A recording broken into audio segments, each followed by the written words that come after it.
7 पीढ़ी स्वयं की, 7 पीढ़ी मामा पक्ष की और 7 पीढ़ी ससुराल पक्ष की, 21 पीढ़ियों का तरन तारण।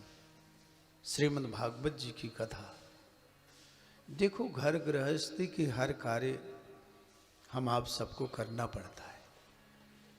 घर में रहना है तो जरूरत पड़ेगी, घर बनाना पड़ेगा, बेटे बच्चे बच्चियां होंगी, उनकी शादी करना पड़ेगी, व्यवस्था करके करनी पड़ेगी, सब करते। उधर पोषण का साधन भी करना पड़ता है। लेकिन जीते जी अपने श्लोक और परलोक को बनाने के लिए भगवान की कथा नितांत अनिवार्य होती, परम आवश्यक होता है। ऐसे श्रीमद् भागवत जी की कथा गंगा के पावन तट पर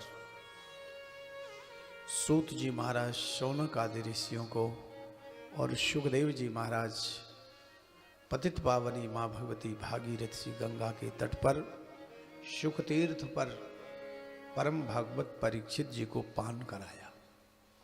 वही कथा है आप लोग इस ललितांबा पीठ में सुनने जा रहे हैं। हमारी वंदनीय माता इनकी इस कथा की परम प्रधान श्रोता, प्रबुद्ध श्रोता के रूप में यहां विराजमान हैं। ब्रह्मा जी के पुत्र मनु जी, मनु जी के और मनु शतरूपा के संयोग से 3 बेटियां और 2 बेटे, जिससे मनु मानव वंश का अभ्युदय हुआ है। मनुस्तु शतरूपायाम तीसरा कन्या से जगती, 3 बेटियां हुई, आकुति, प्रसूति और देवहूति। आकुतिम रुचये प्रादात्, आकुति नाम की बेटी को रुचि नाम के प्रजापति के साथ ब्याह है। कर्दमाय तो मध्यमा, बीच की बेटी है देवहूति, कर्दम ऋषि के साथ में ब्याह। दक्षया दात प्रसूतिम चो, प्रसूति नाम की बेटी को प्रजापति दक्ष के साथ में ब्याह है।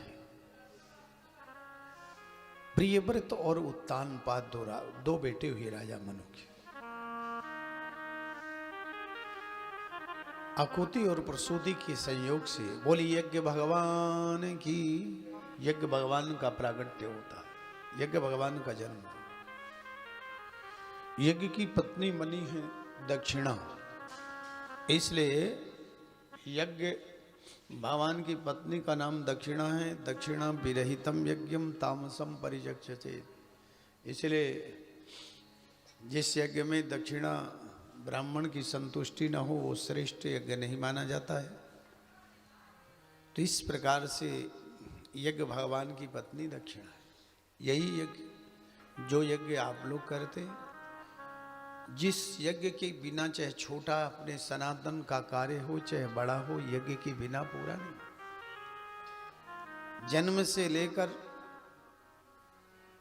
और जब तक जीवन है हमें हर संस्कार में यज्ञ की जरूरत पड़ती है। यज्ञ करते, कथा के बाद में यज्ञ करते, तब उसका पूर्ण लाभ मिलता है। यज्ञ भगवत भोज्य, भगवान की भोज्य सामग्री। और भगवान, एक दिन हम कह रहे थे ना, 3 के मुख से खाते।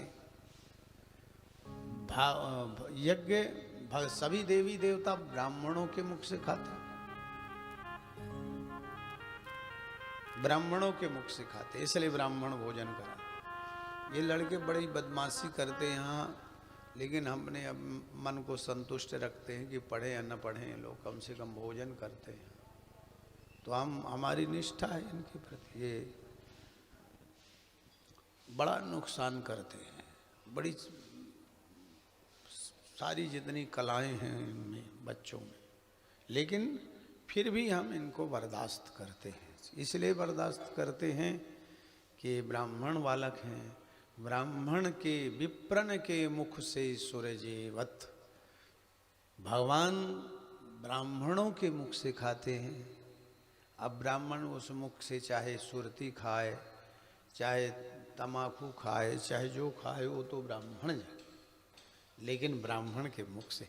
इसलिए तो आप सब लोग भोजन कराते हैं। तम्बाकू खाने के लिए मुंह थोड़ी मिला है, बीड़ी पीने के लिए मुंह थोड़ी मिला है, सिगरेट पीने के लिए और तमाम दुनिया भर के नशा हम नहीं गिनाएंगे, सब लोग जानते हैं, उसलिए थोड़ी मिला।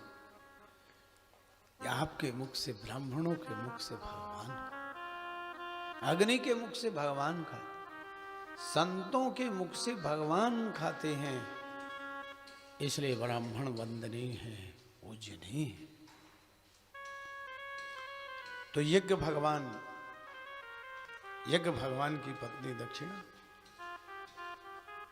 इसलिए दक्षिणा संतुष्ट होकर ब्राह्मण जाते हैं तो वो यज्ञ पूरा माना जाता। कर्दमाएं तो मध्यमाम, बीच की बेटी हैं देवहूति, विवाह के योग्य हुई। देवर्षि नारद से मनु जी ने पूछा, सर्वत्र भ्रमण करते रहते हो, बताओगे कहीं मैं अपने बेटी के लिए कोई वर मिल जाए श्रेष्ठ तो वर्णित कर लो, विवाह कर लो।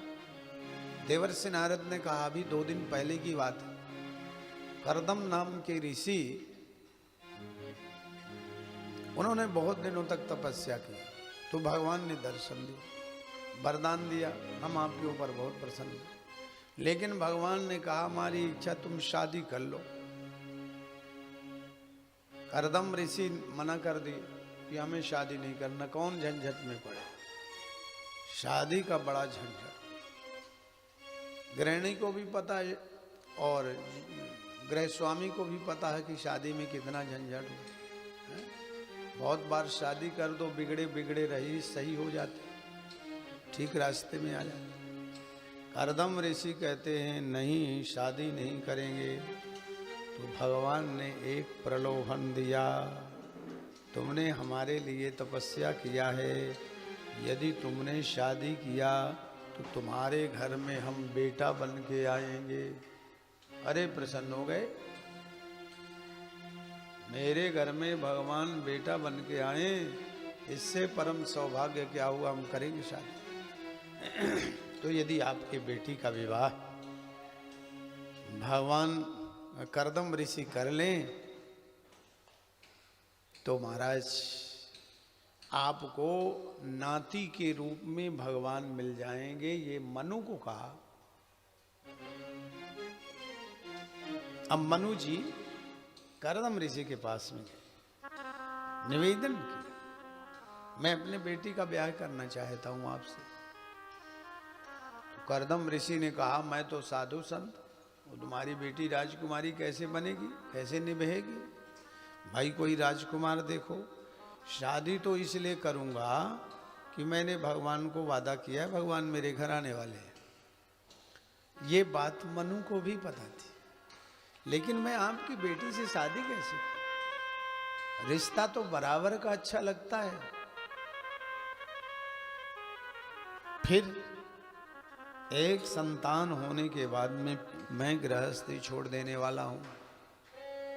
मान लो मैंने शादी की तो एक संतान हो जाएगी, गृहस्थी छोड़ दो। राजा मनु ने इसे स्वीकार कर लिया। क्या मेरी बेटी सांसारिक पति नहीं चाहती? मेरी बेटी पारलौकिक पति चाहे, भगवत भजनानंदी पति चाहे थी। अब देखो, पहले बुद्धि की, कन्याओं की बुद्धि की परीक्षा संकेत में हो जाती थी। लड़की को पता भी नहीं, देखा देखी का जमाना नहीं था पहले।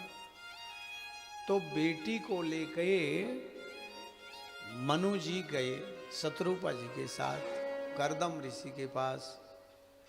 करदम ऋषि के आश्रम पर जब पहुंचे तो करदम ऋषि ने देखा ये अतिथि रूप में आए, शादी कब होगी। 3 आसनी दिया बैठने, अलग अलग चटाइयाँ छोटी छोटी। अब उनमें बैठने का तरीका देखो, मनु जी बैठ गए, शत्रुपा जी बैठ गए, लेकिन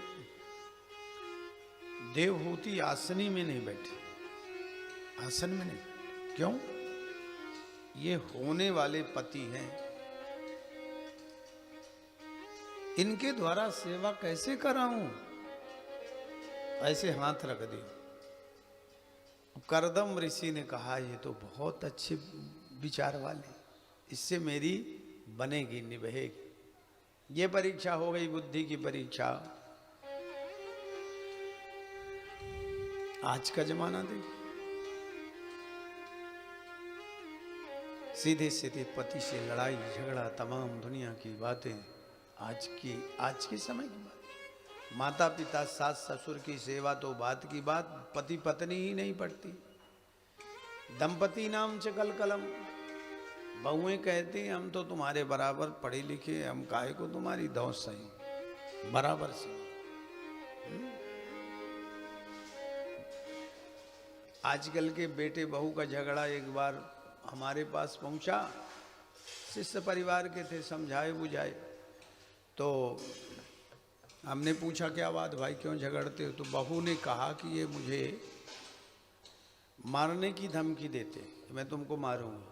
हमने पूछा तुमने कहा। फिर मैंने भी कह दिया कि यदि तुमने मुझे मारने की धमकी दी तो हम कम नहीं है, हम भी लगा देंगे। तो ये तो आज का समय है।